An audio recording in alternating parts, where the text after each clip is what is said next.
बहुत स्वागत है। मैं हूं आपके साथ विभा उपाध्याय। झारखंड की तमाम खबरों को जानेंगे विस्तार से, लेकिन सबसे पहले नजर झारखंड की 20 बड़ी खबरों पर।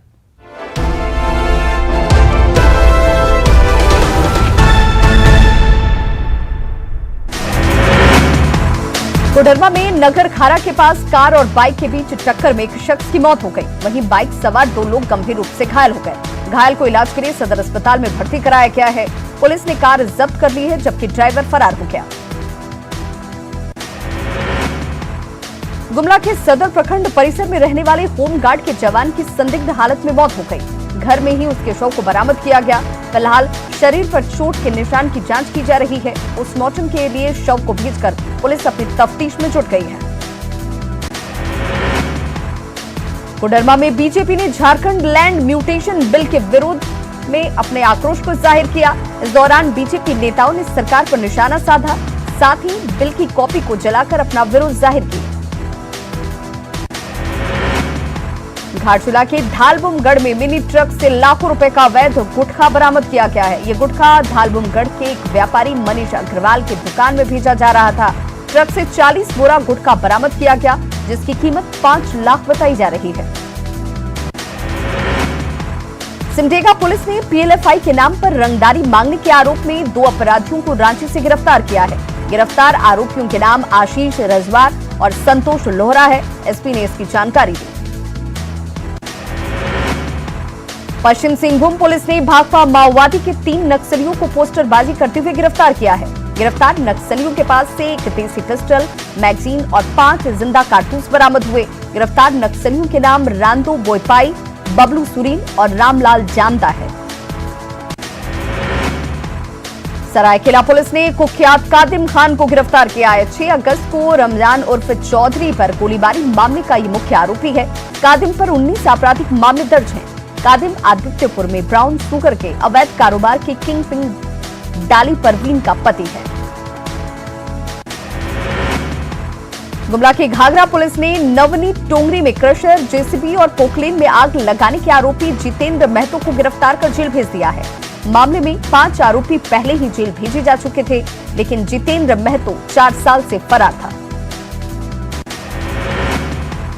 कोडरमा के अवैध क्लिनिक के खिलाफ प्रशासन ने अपने अभियान को तेज कर दिया है। एसडीएम ने डोमचांच और मरकच्चो प्रखंड में क्लिनिक और मेडिकल स्टोर्स में छापेमारी की। इस दौरान 2 क्लिनिक को सील कर 2 लोगों को गिरफ्तार भी किया गया। कोरोना संक्रमण को देखते हुए लातेहार में 7 आइसोलेशन कोविड सेंटर्स बनाए गए हैं, लेकिन बढ़ते मरीजों की संख्या को देखते हुए एक और आइसोलेशन सेंटर बनाया जा रहा है, जिसमें 150 बेड की व्यवस्था है।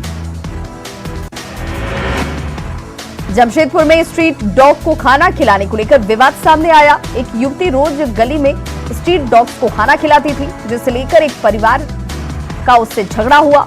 पीड़ित ने सांसद मेनका गांधी से इसकी शिकायत की, जिसके बाद सांसद की पहल पर पुलिस मामले की जांच में जुट गई है। देवघर में केंद्र की अमृत योजना के तहत करीब 5 करोड़ की लागत से 7 पार्कों का निर्माण कराया गया है, लेकिन रखरखाव के अभाव में ये जंगल झाड़ में तब्दील होने लगे हैं। हालांकि अधिकारियों ने लॉकडाउन की वजह से पार्कों के बंद होने से स्थिति ऐसी होने की बात कही।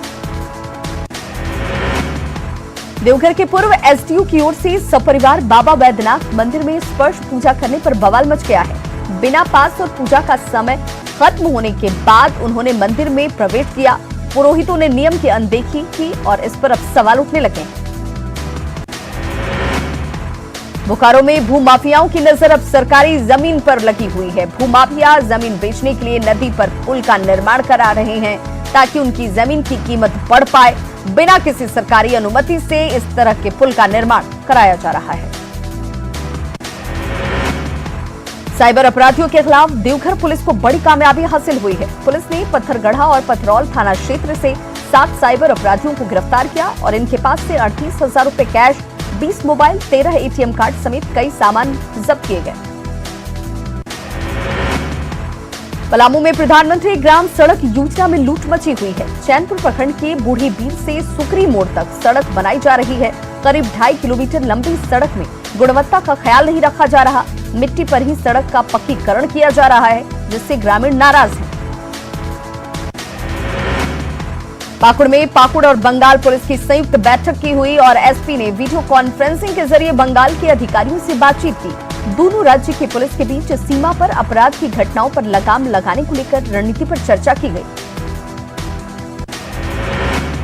जमशेदपुर में बीजेपी के सेवा सप्ताह का समापन हो गया, लेकिन इसके अंतिम दिन पीएम मोदी के व्यक्तित्व को लेकर प्रदर्शनी लगाई गई, जिसमें प्रधानमंत्री और उनके किए गए कार्यों की जानकारी दी गई।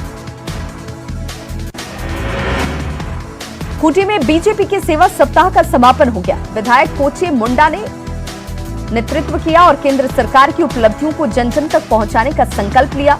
साथ ही राज्य सरकार की नाकामियों को उजागर करने का फैसला भी लिया गया।